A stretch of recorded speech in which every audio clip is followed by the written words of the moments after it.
Now, what if everything you thought you knew about great wine regions was wrong?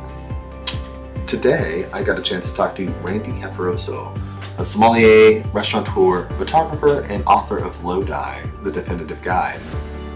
Randy has spent decades traveling the world tasting in some of the best vineyards and an expert in everything from Bordeaux to the Mosel. However, when he decided where to end up, he did not end up in Burgundy or Napa or Tuscany. It was in Lodi, California, a region long dismissed as bulk wine country, and now quietly producing some of the best wines out there from some super old vines. In today's talk, me and Randy get to talk about the truth about old wines and what exactly quality means, why perception in the wine world lags behind reality, some little known sustainability programs that really have had worldwide impact that originated in Lodi. He gets to share some of his insider stories from decades in the restaurant industry, and we just really get to talk about wine and all things wine for producers and consumers. So if you've ever truly wondered what makes a wine great, why some of the best grapes in the world come from regions you maybe have not heard of, you'll want to listen all the way through today. So thank you for listening. This is Serves You Right, and here's Randy.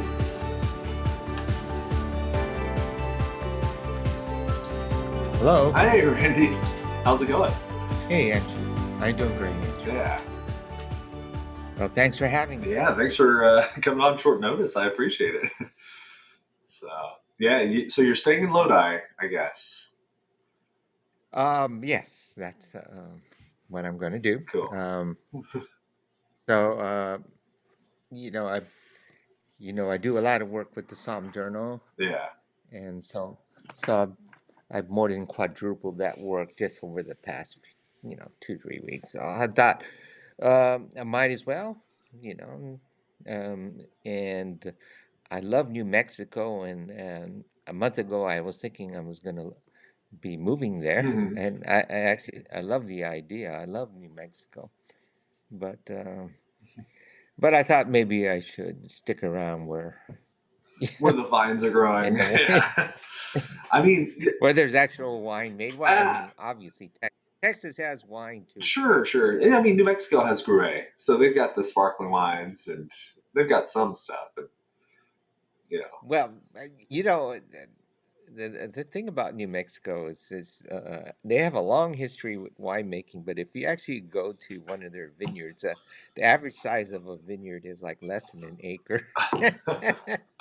It's like, and that's like people's backyard here.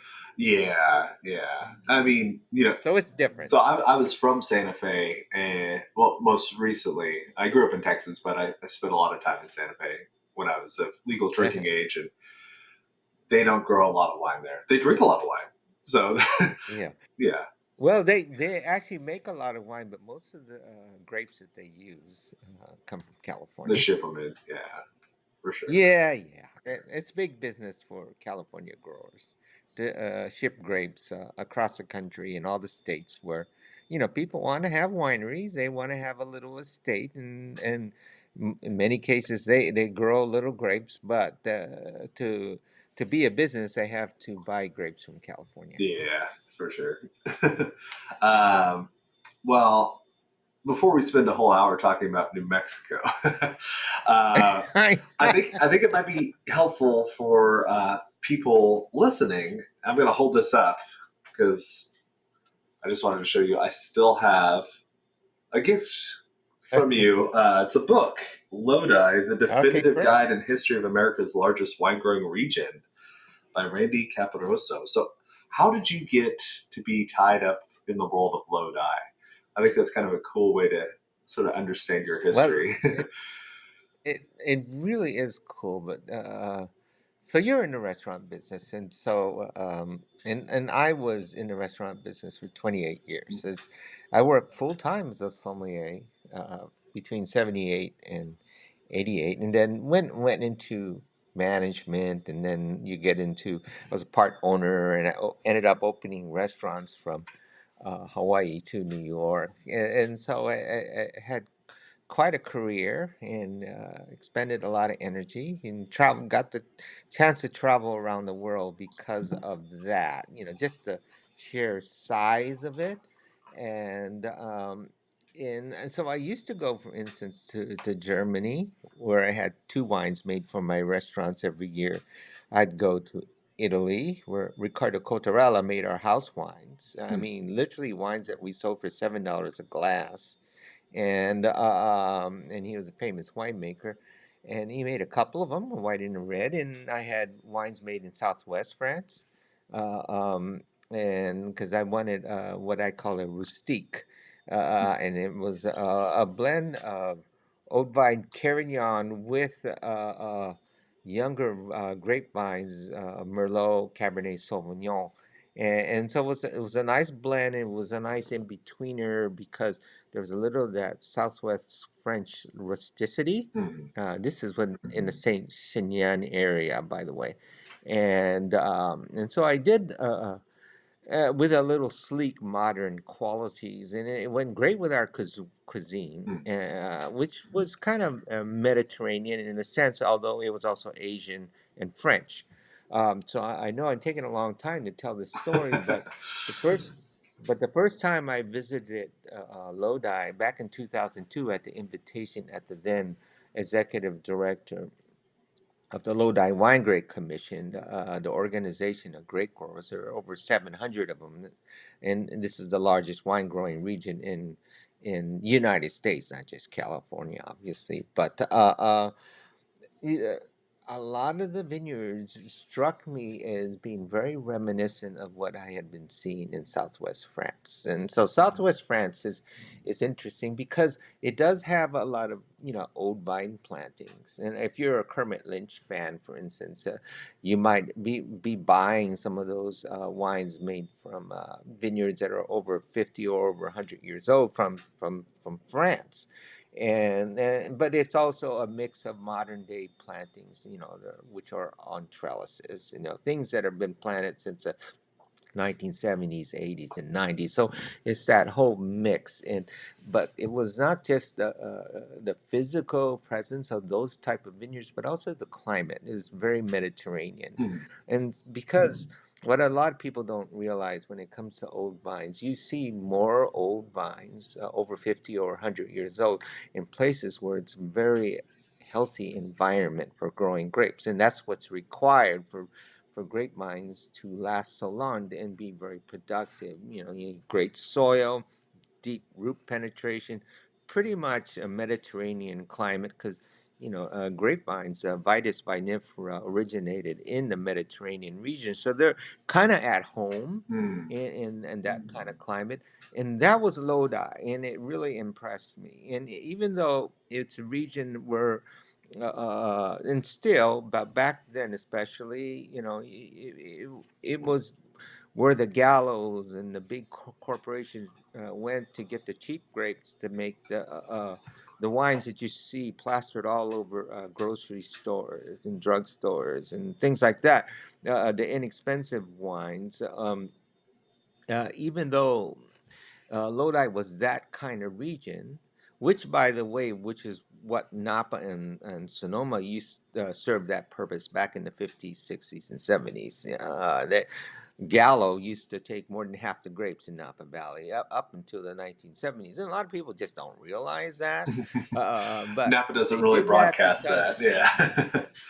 well, many times have changed, Yeah. right? And so and it's different. But the idea is you need a healthy environment, a really good place to grow grapes. And then so I could see right through that persona of, okay, where are the grapes going to? But is this a good region for growing grapes? And so I fell in love with that idea. And eventually, when I stopped I did restaurant consulting in the early 2000s, and then the stock market crashed, and all of a sudden I wasn't working in 2008, and so I decided to go into journalism, and but then I got an offer from the wine grape uh, commission in Lodi to come and live in Lodi and maybe talk about it. And so I moved there in 2010, and I've been there ever since for Mm, over 15 years now. Uh, um, and So it's been great. And then I did it because it's so exciting to work with an area that, even though they've been planting grapes here since the 1850s, it's up and coming. mm, And so the book, which I started writing during COVID because, like a lot of people, I didn't have anything to do, stuck at home. sitting Yeah. around the house. Yeah, yeah. And Yeah. so I finally pushed the book out in 2022, and yeah, I mean, I hate to say it, but I'm almost glad there was a COVID, because then you could actually sit down and work on a 450-page book. Sure. Yeah. Now, Yeah, and it's funny enough. so that's the story. You're not the first person on this podcast to be grateful for some aspect of COVID. Well, I mean, Yeah, COVID was a terrible time. I but it mean, gave everyone a pause, and yeah. we had Doug Frost on, and he said he never would have gotten through licensing his winery in all 50 states had it not been for COVID, because it's a Well, tedious process. But you have a couple yeah, months at yeah, home, and yeah, might as well. uh, yeah. Isn't that something? And then, when you think about it, I was in the restaurant business for so many years, and never in your imagination could you ever think that a restaurant might have to close for a week or two. Maybe there might be a storm coming uh, through or something, a and burst then you pipe, close for a or day yeah, or two. yeah. But COVID, you would never imagine something like COVID Mm, in the business, and it was hard, even in our original restaurants. My old chef partner Roy Yamaguchi. I mean, he'd come to work during COVID and work all by himself. Cook food. And put it out, and people would come to the door and get some takeout, and mm. and so he couldn't afford any employees. But you know what? He kept the lights on. Yeah, no, we all did some crazy things during COVID. I still Yeah. remember I was, because I worked in management for a while, and I was in the kitchen, and I worked at a steakhouse where we had a bathroom. In the bathroom, there was a TV that would have sports on, and I was washing my Uh-huh. hands after using the restroom. I looked up, and it said essentially like sports canceled. Are you like Uh, right when the NBA, I think, was the first one to kind of cancel all games, uh, and that's when I was like, oh, yeah. we're going to close. Like like that Uh, was the first time I knew. Unimaginable. Yeah, yeah. Unimaginable. So Yeah. I mean, to go back to Lodi, so you saw disparity, I believe. The natural potential of the region wasn't matching kind of the general view and consensus of what was happening in Lodi. So it's like you had an opportunity to be the champion of a Well, like I region. said, Yeah. what one of the advantages of having been in the business a long time, in my case since the mid 70s, is I had seen regions like a Napa Valley or Sonoma, that formerly produced what you would call everyday wine. And so and now these are very prestigious regions. So you can see, and a lot of you guys in the business know that, not too long ago, regions like southern France or the Languedoc, Roussillon, or even the Loire River, even go back to the 60s in the Rhone Valley, which is now super prestigious. Well, it used to be considered, those wines in the 60s and 70s were considered kind of, below everyone's sort of standards, Mhm. and so in many parts of the wine world, and even in the classic regions, especially Spain and Italy, and in Australia, perception is one thing, but reality is another. And the reality is there are a lot of great wine regions around the world, especially when you adjust your perception of them.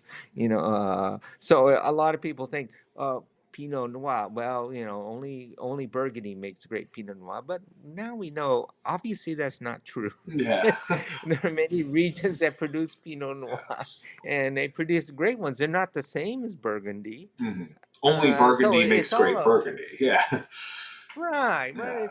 it's all a matter of perception, and so So when it in and so one of the things we've been doing with the Sommelier Journal, which we founded in 2008, which is now the Psalm Journal after 2015, is we've been taking sommeliers, from across the country to different regions, everywhere from Santa Barbara to British Columbia and West Sonoma Coast, Paso Robles, Santa Cruz Mountains, and every place but Napa. And so, because we want them to spend 3 whole days in places that do make great wine and they're different from Napa Valley or even Sonoma. And the only way you discover that is you actually walk through the vineyards and you smell the air and you touch the earth and then you taste the wines and you meet the people and then so you can understand that whole concept. It's the same way as appreciating Languedoc Roussillon as the you know, instead of thinking that only great wines only come from Burgundy and Bordeaux, which is really stupid and silly. And so, Oh, hey, yeah. same thing. Only great expensive wines come from those regions. And that's not even true Well, either yeah, more. Yeah. But yeah. That's a story, especially in the restaurant business. It is our duty to celebrate different wines and to get people to expand their horizons and understand that wonderful wines can be made in a lot of different places and they're not the same as what you think is a wonderful wine, or what you originally thought constitutes wonderfulness in a wine. And so it's uh, uh, uh, it's our duty because you know um, yeah, because I just happen to think that people deserve to know this. mm, They deserve to have their tastes expanded. I think it's really stupid when people say, "Oh no, you have to." In restaurants, you should stick to the wines that people know. No, I don't think so. yeah. If I think we owe it to our guests, to turn them on to other things. It's exact same thing the chefs have been doing now for a good going on now 20, 30, 40 years. Uh, it used to be there was Chinese food and there's French food and Italian food and everything kind of stuck in its own places. But now chefs, are very creative. It is their duty to share that creativity that's intrinsic in the culinary arts, and people deserve to be able to taste all kinds of different foods. Sure, steakhouses will always exist because people like steaks, but cuisine, is a vibrant, always alive sort of a medium that appeals to people, and so. Sommeliers and wine buyers in restaurants are obligated to do the same thing the chefs have been doing for a long time, which is turn people on to creativity and different tastes. Just yesterday, I posted an old article I wrote on Charlie Trotter, and talked about Trotter and the audacity of what he used to do. Really, it freed up a lot of people in terms of the culinary arts, and really it actually freed up a lot of sommeliers because all of a sudden you can think outside of the box, and it's okay to go here and to go there, and the restaurant industry and the basic gastronomic tastes of Americans in general, or people around the world, are so much better for that. Yeah. Yeah.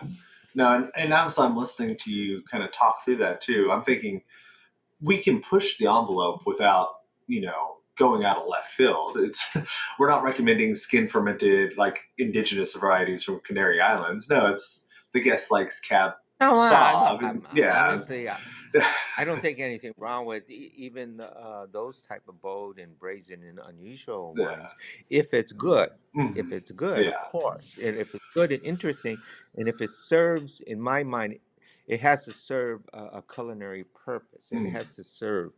I always had a rule for my own wine managers is go ahead and put a wine on a list, but only if it has serves a purpose as, and that purpose being it goes really good with this dish or that. Mm, You know, and so it doesn't matter how crazy or wild or different it is if it really goes well. So a lot of these wines that you mentioned, Canary Islands, actually, or maybe yeah. it's orange, or maybe whatever. You try it with this dish or that dish, and they're amazing. Mm, So to me, it's okay.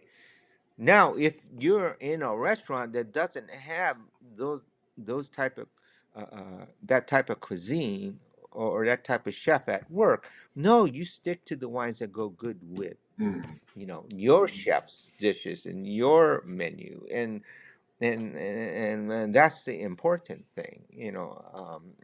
So it's the circumstances that are important. yeah. Well, I can definitely So. see that it's got to have a purpose. You touched on something when you were saying that too, that I actually want to dig into, and I think we can kind of tie it back to Lodi. You said it has to be Hmm. good, and earlier Yeah. you said something that I think was so important, and I think the listener at home, even if they work in a restaurant, even like maybe the Psalms out there, I've always loved investigating what it is about old vines that make them so special. And would you mind talking to us about that a little bit? And I know that's one of the areas Lodi really shines in. So, Well, here's the thing. It's a basic thought process. So mhm, just look at your classic. Look at a Bordeaux. A chateau, and then chateaus. The great ones or the average ones. It doesn't matter. They all do the same thing. Uh, uh, they they're usually on a planting schedule where every 30 or 40 or maybe even 50 years, now they'll replant parts of their vineyard, and because after a while, yield and quality goes down, in certain types of vineyards, especially with Cabernet Sauvignon. It's not known as a grape, of longevity, although there are vineyards in the world that are over 100 years old. But generally speaking, you want to replace it after 40 or so years. But in um, the new plantings, the younger vines, anywhere from 3 years when they first get uh, uh, become productive to about 5, 10, or 15 years, those wines never make as good a wine as the grapevines that are over 15 or 20 years old. I mean, so that's just a fact. I mean, you can try all you want, but an 80-year-old vine is not going to make as good a wine as a 20 or 30-year-old wine, a grapevine. And they know that just from working within that one chateau. So, what is it about old vines? Well, old vines are more established, mhm, and they have deeper root systems, and that's probably the main thing. And they're healthier, and they're more productive, and they reach a sense of balance, because in the world of viticulture, it's understood that when a wine, it has a sense of balance in terms of canopy, the fruit ratios, and the length of their and the width of their trunks and their spurs, and all these type of things. You have a healthier vine, you're going to make better wine, you're mhm, going to get better grapes. So it's a really fundamental process. Certain types grape varieties, such like a Tempranillo, or even a Syrah or Carignan or Zinfandel, and in a lot of cases, Mediterranean type varieties, uh, they can be better after 50 years. mhm, And so an old vine around the world is usually at least 35, 40 years, and over 50 years in California, and even over 100 years in places like California and Australia. In Australia, they have grapevines over 150 years old. If you go to Germany and you go to some of the great vineyards, yeah, especially the ones that are planted on very steep hillsides in the Rhine, in the Mosel, in many cases, many of those vines are over 50 or over 100 years old. mhm, And because why would you pull them out? First of all, it's hard as hell to get them planted because they're on a steep hill. But second of all, they're making the better wine, so you don't pull them out and put a young vine in it. It's not going to make as good a wine. Mhm. So this is all the nature of grapevines. Mhm. So odor can be better, and but depends on the circumstances. It depends on the place, and it depends on and the grape variety, and in many cases the specific root stocks. And in California, what we see, because California is like Australia and South Africa, is these are major wine regions that are always undergoing transitions, and so a lot of the changes that you see, like let's pull out this vineyard and replant, or because maybe 30 or 40 years ago they didn't do as good a job. They selected the wrong rootstock, they planted in the wrong road direction. They weren't planted to follow sustainable practices. Mhm. And nowadays, it's been identified that if you do certain things in terms of cultivation, you can make a better wine, from higher quality grapes. And so sometimes you just have to pull everything out and start all over. So a lot of the transition in these major new world countries are because maybe they didn't do it right the first or second time around, and so now they got to do it again, which is perfectly good reason to do it. I was just at Jordan Vineyards just yesterday, Mhm. and the discussion. I was there just so they can tell me what they were doing, and so they've been doing replantings. They did it in the 70s for their first planting, and they did it in the 90s, and now they're doing it all over again for the same reason. Wrong rootstock went into here, wrong way of planting, different viticultural practices. You have to change. And so even though, theoretically old vines do well, in many cases you have to, you have to pull it out and start anew. Mhm. So uh, it all depends on the circumstances. Yeah, I'm kind of in my Okay, I know that's a long answer. that is a lot, but no, that's good. And in my head, I'm thinking of it kind of like a career where you're working in a job that would be analogous to the root growing. And so Right. ideally, you leave the career and you let it progress. You're gonna progress. You're gonna get more money. You're gonna get more responsibility. But if you start off and you're in the wrong job from the get go, then 10 years in, you Right, may have right. to switch it up, or and then Yeah, yeah. You have to switch it up. Yeah. yeah, you might So, be a newspaper editor and the newspaper is going online, so you may not have a mhm. choice and have to switch things up, or yeah.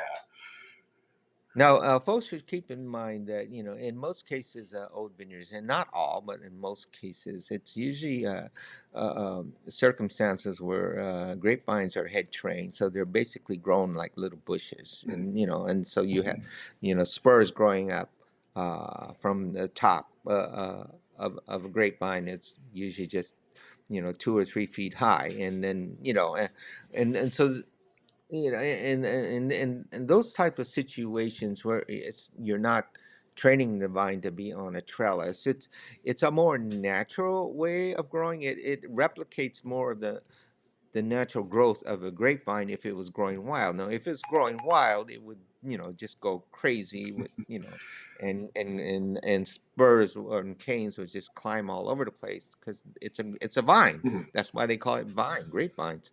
But the head train, or the gobelet style, as the French always say, or goblet, uh, uh, that's more conducive to the natural growth of a grapevine, and so you have a healthier vascular system, and so in most cases, uh, um, it's those type of grapevines that are kept long, 50 or 100 years, as opposed to those that are trained on trellises, because it's more of a challenge. It's not impossible to do old vine on a trellis, but it requires more discipline. In fact, there's a lot of changes in the industry these days on just the basic pruning of trellis grapevines, and which is done to replicate the natural ability of the grapevine to grow more as a head trade vine, just on a single spur.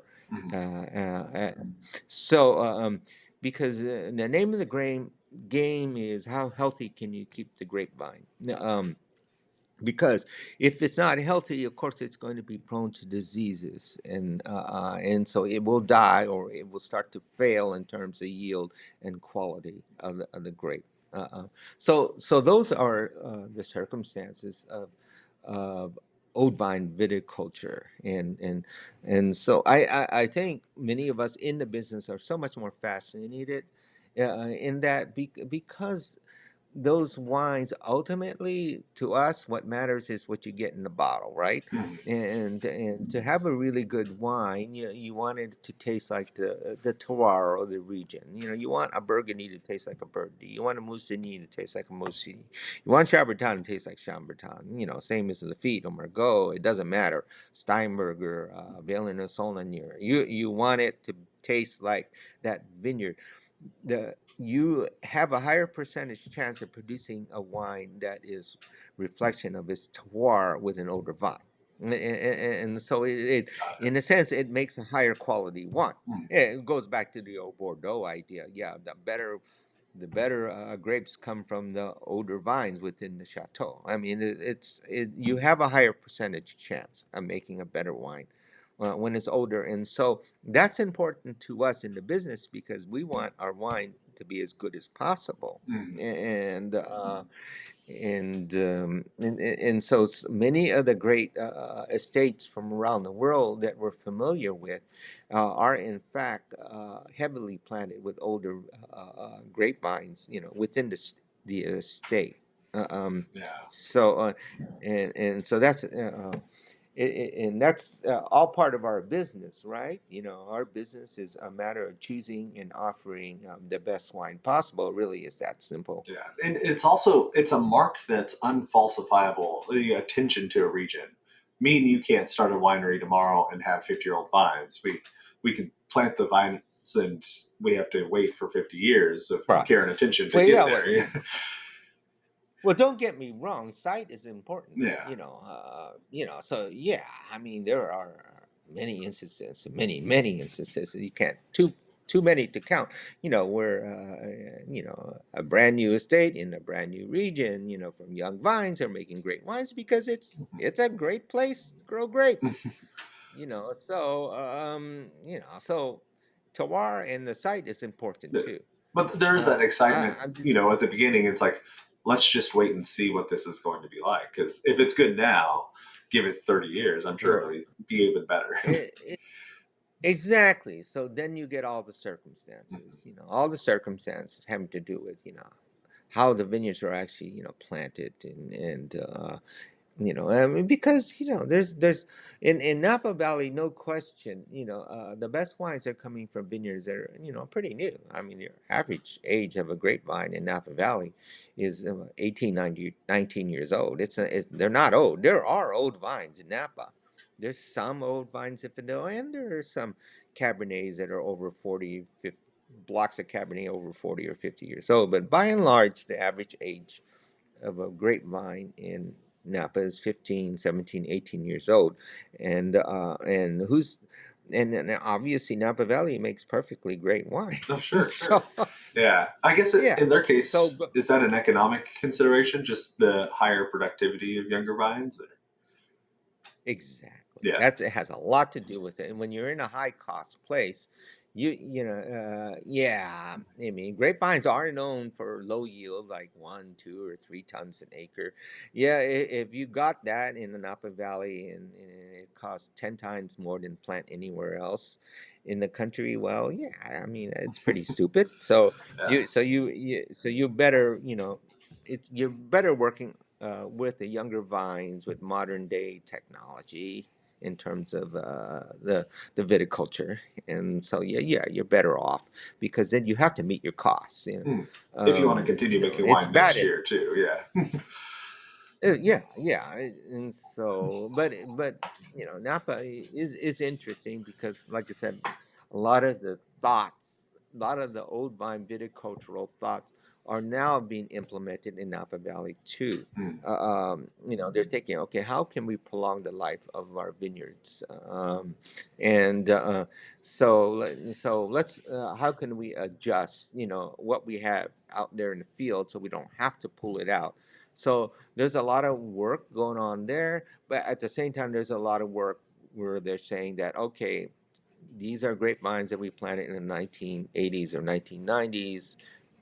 It's pretty shitty, and now we want to go to more sustainability, or maybe we want to go into regenerative practices, and so we need a new vineyard to do that. Sure. And so you have the whole thing. Yeah. Taking kind of a turn, just because you mentioned sustainability, Lodi rules.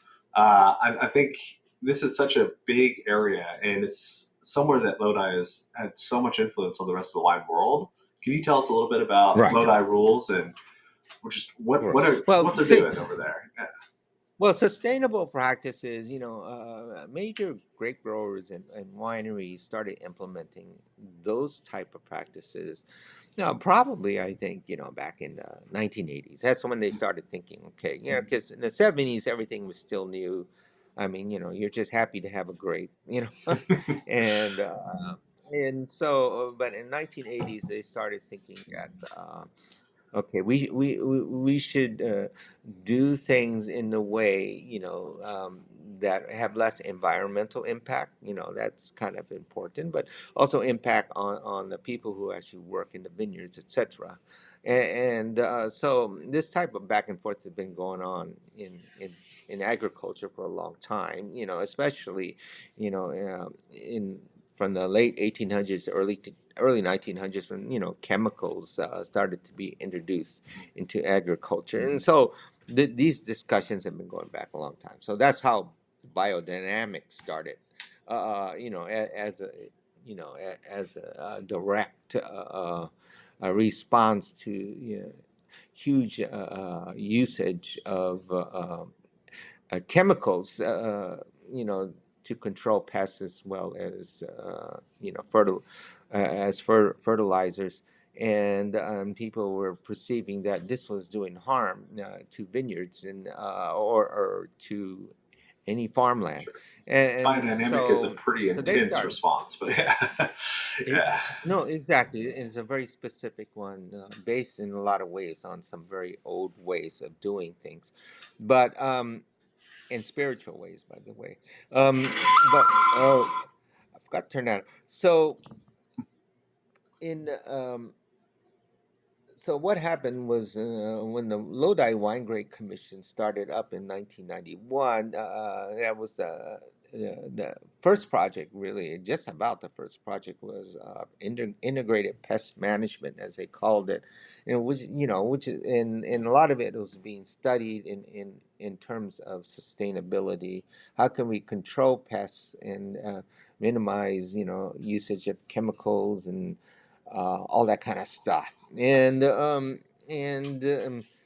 so that grew, and it just started growing and growing and becoming this gigantic thing, where it developed into what became Lodi rules, which is like over 100 standards put down on paper, that everyone follows, and if you follow it, you can get credit for this and that, and then you can get certified. And so that helped for a wine region like Lodi, which is basically a grape growing region. So the idea is for farmers to be able to produce high quality fruit in a way that they feel is safe for them and in the environment, and also for their children, because it's a very multi-generation region.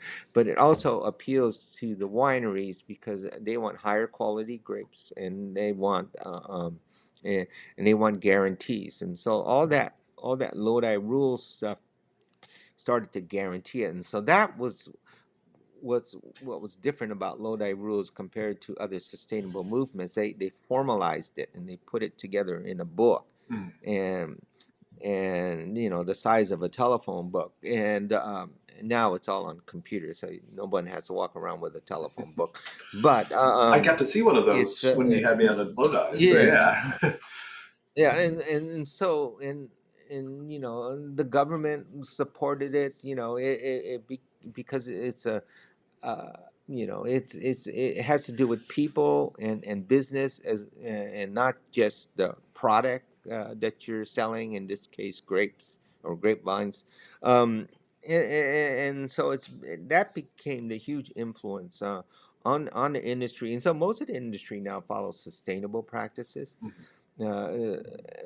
The thing to remember about sustainability is this ever-changing, evolving sort of thing too. So a lot of people say, "Well, I'd rather see an organic certification on there." Well, that's good too, but it doesn't entail as many things as sustainable practices, Sure.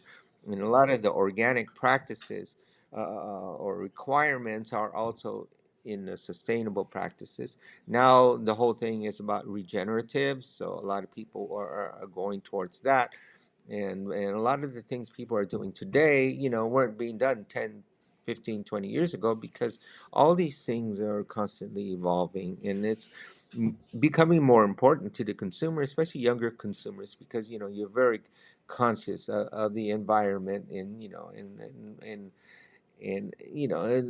the world is going towards a bad end, if it's allowed to go towards that end. And so younger people, you know um, a lot of them are requiring sustainability in everything they consume as a product, whether it's makeup or clothes, or what they drink, or especially what they eat.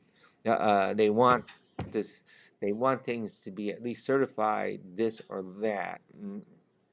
Whereas people in their 40s, 50s, and 60s or 70s, honestly, they didn't give a damn so much.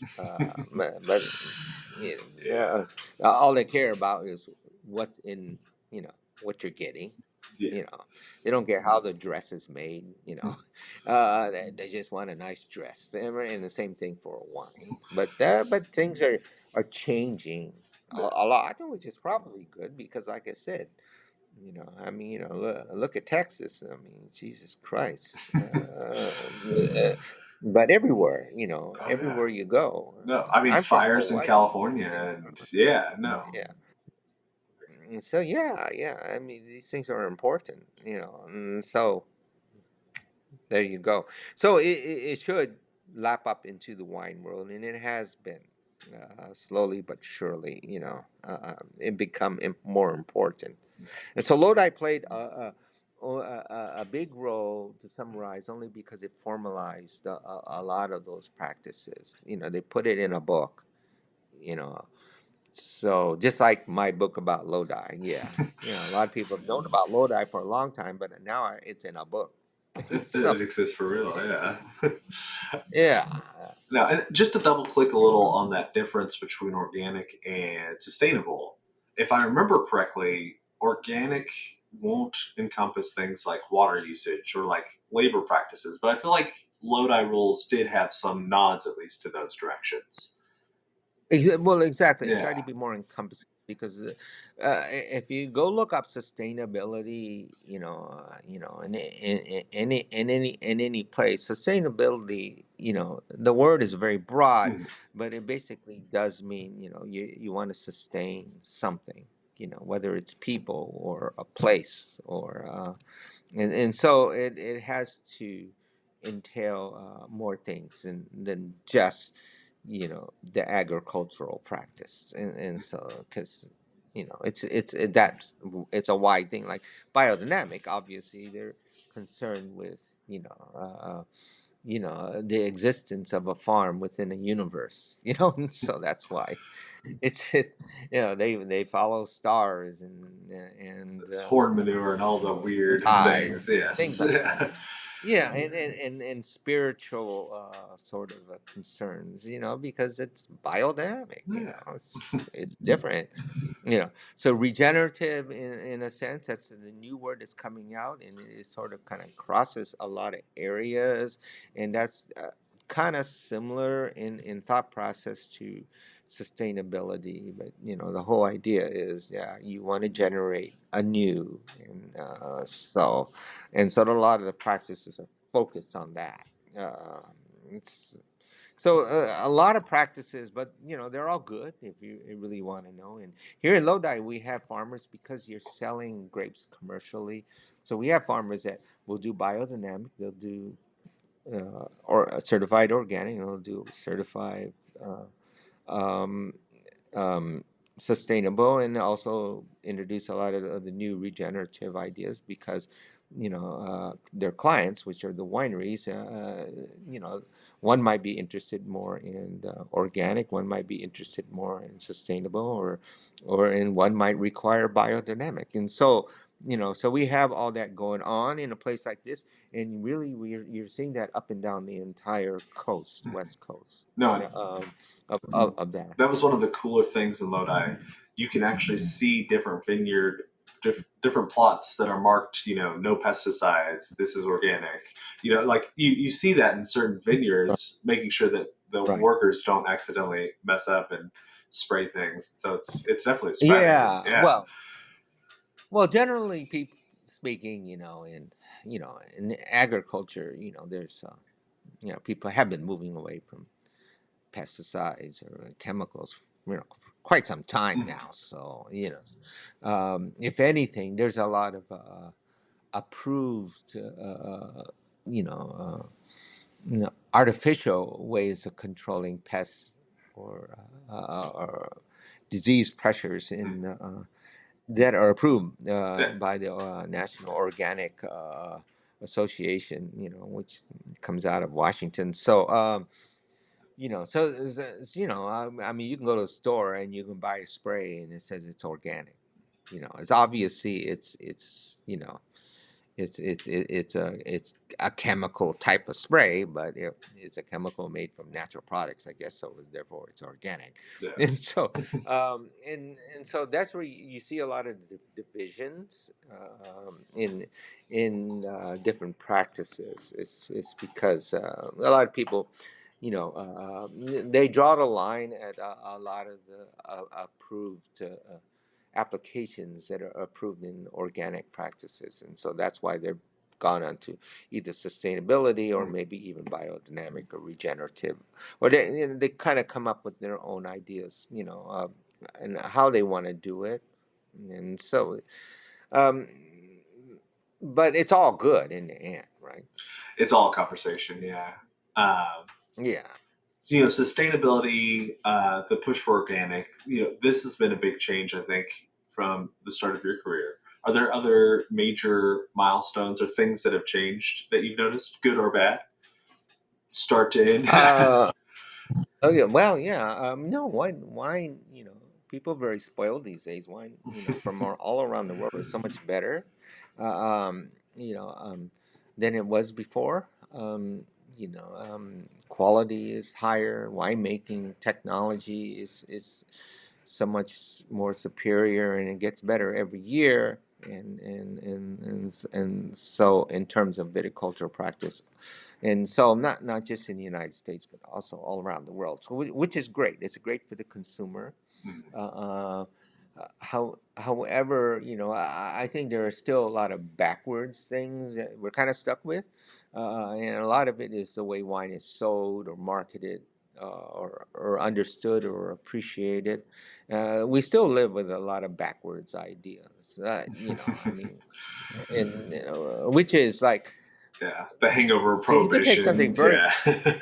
no, no, you could take something very fundamental, like what makes a good wine, So, and I can understand the 60s and 70s, it became like, okay, the more intense and fruitier the wine, the better. And then it became more, the oakier the wine, the better. And you would see that. You would see that in the way wines were reviewed and rated. You would see it in wine competitions and who got the gold medals and everything. You would see it in, you walk into a store and you would, see the wines that are pushed upon you. It would be the more intense fruity wines because a lot of people, say, New World wines were in many ways rated on the basis of how much they taste like the grape, or varietal character, Mm. and so, and to me, that's all pretty backwards. It's very primitive It's a primitive way of looking at wine. It's a primitive way of appreciating wine because you're not really appreciating wine for where it comes from. You're appreciating it for how it ends up in the bottle. So it could, in a sense, that it could really come from anywhere. It didn't matter. You know, oh, it's a good Cabernet Sauvignon, and who cares what region or place it came from, as long as it's big, dark, oaky. So so this is what we're moving away from, but it takes a long time. It takes a long time because the media is very slow. I mean, a lot of writers and they just copy one another, and and again, they're very primitive in the way they look at wine. The more intense, the better. And they're not looking at appreciating places so much, but and so we always have at least we have the old European ways of looking at things, and we can always look at, say, France or Italy or Germany, and and in a lot of ways, even the old wine regions have had to change to to be able to appeal to consumers who judge everything by how intense it is, and so How there was darkly a lot colored of it negative. is. Yeah. Yeah, so there was a lot of negative impact in on European wines, but still, by and large, European wines are still looked upon in terms of their appellations and where they come from, and so there's still appreciation for an Barolo, for being a Barolo, or a Bordeaux being a Bordeaux, or a Sancerre Puy Famé for being a Sancerre Puy Famé. There's still appreciation of that, and thank God, and so a lot of world of the wines, especially in the United States, come out of California. So California is a very important.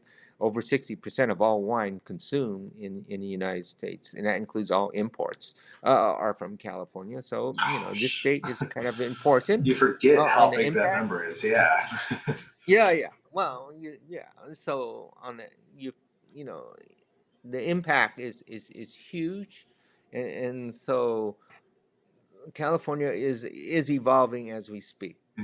Where people are starting to, they started to appreciate, Santa Barbara Pinot Noir, for instance. After that movie came out, Sideways, and they started appreciating Russian River Pinot Noir 10 years before that, and Willamette Valley Pinot Noir now, even though it's completely different from anything in California, now people actually think of Willamette Valley as being a really good place for Pinot Noir.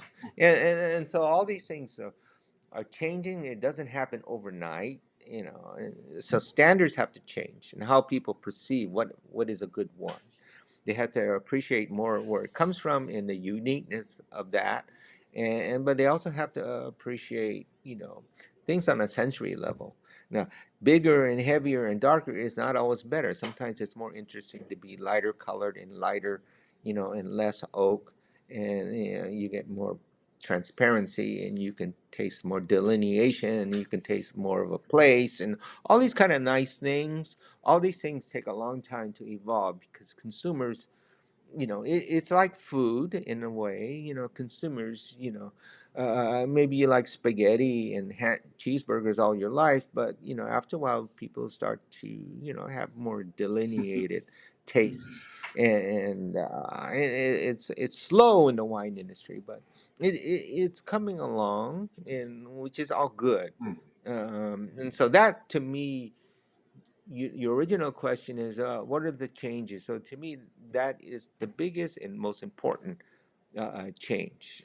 In a way, we're still living with a lot of the ways of thinking from just 20, 30, or 40 years ago, but the changes are happening under as we speak. And I think, for instance, the younger taste for more natural style wines, even dirtier wines or orange wines or pet nats and all those kind of things. These are all positives because it means people have a little bit more open mind Thinking out of the about box, how kind of. Yeah. yeah, how they perceive quality, Mhm. and so it's very, very important. So younger people have always changed things. They have different tastes in clothes, they have different tastes in how you look. They have different tastes in what you drive, and all these kind of things. And so, and so, thank God for younger people always, because they kind of force industries to change up. And to me, it's always for the better, Sure, sure. always for the better. Yeah.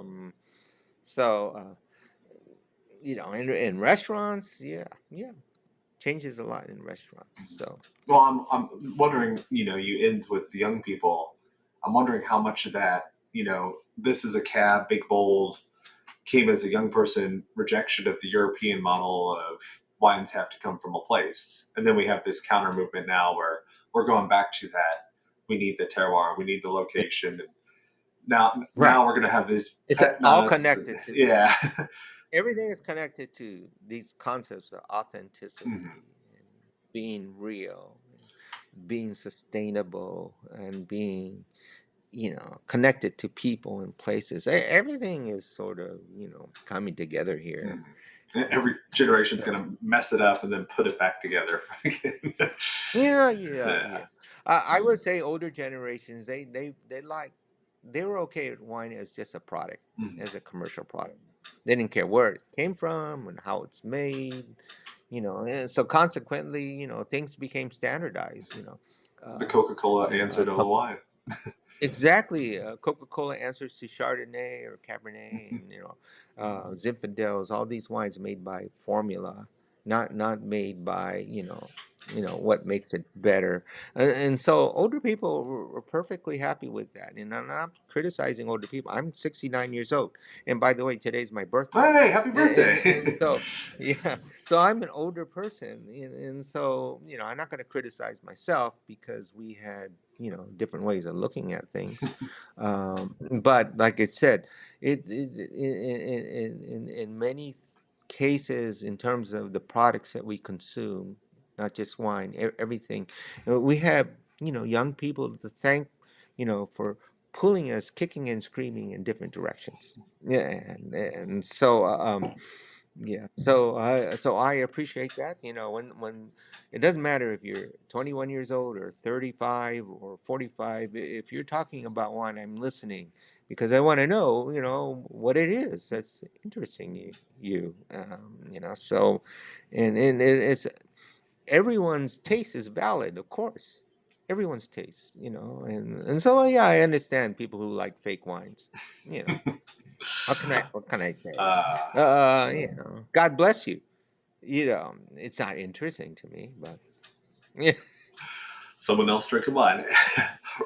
Well, Randy Caparoso, thank you so much for joining us today. It was a pleasure to see you again. It's been a couple of years, so Yeah, well, yeah. where should the I'm listener sorry. where should the listener who wants to find out more about you and your work, where should they find you? Oh God. I think I wrote to you yesterday. If you just Google Randy Caparoso, Sure. there's far more stuff there than you You, s- you were could right. possibly There was want. more than I could go through in a lifetime. so, But we so yeah, absolutely we will link yeah, to a link to the book. We'll make sure to link your Substack too. You have a lot of great stuff on yeah, there. yeah. And then I'm trying to get into photography now. Yeah, And some of the most beautiful photos I've be, seen in a long time.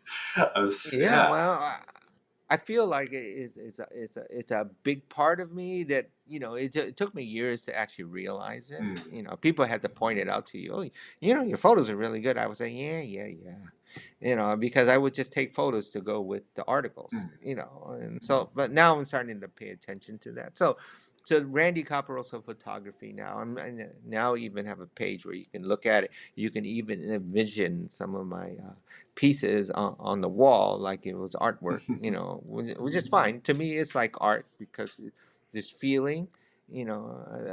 My favorite photos are ones with a lot of feeling and a lot of meaning, and in a way that's like art. And so you want to live with it. I mean, I myself have a lot of these photos on my own walls because I want to relive that moment when that picture was taken all the time. So that's like art, Yeah. so there you go. And I appreciate your interest, and I hope your listeners find this of interest or stimulating or anything like that. Yeah. I mean, the conversation is so large. So this is just the tip of the iceberg. And, for those of you listening, I will have links to everything that Randy just mentioned and I mentioned in the show notes so that you don't have to write it down. It'll be right there. So Yeah.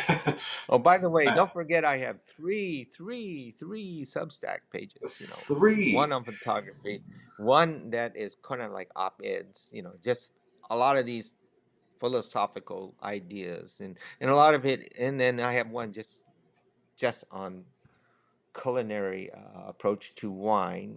Particularly from a restaurateur point of view. So I have three Substack pages. It's a lot to Yeah. go through, but we'll go through it one at a time. Yeah. Well, if you want information, there it is. It's out there. Awesome. Yeah. Thank you again for listening. That's the end of our show today. My name's Andrew. This is Serves You Right. If you haven't, please subscribe to the show. Everyone who subscribes helps the show grow and get cooler guests on, and it sure does mean a lot to me. We put out new episodes every Tuesday and Thursday. We'll see you then. Thanks.